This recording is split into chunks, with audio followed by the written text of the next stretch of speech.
আসসালামু আলাইকুম। তো বিকাল দিক দিয়ে আমরা মারে নিয়ে ওষুধের কাছে গেছি। এটা আমার আঙ্কেল লাগে, গরু চড়ায়। দেখায় আপনাদের, এটা একটা দোকান।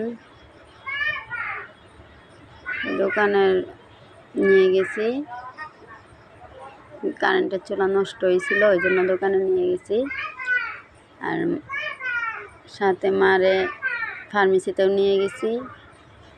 আপনাদের দেখাবো কই কই গেছি। আপনাদের দেখার তো আইট আছে না। এই যে ফার্মেসি, এখানে আমাদের পরিচিত ফার্মেসি। এটা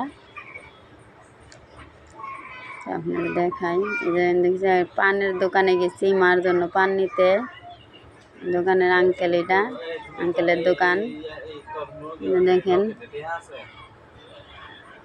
দেখেন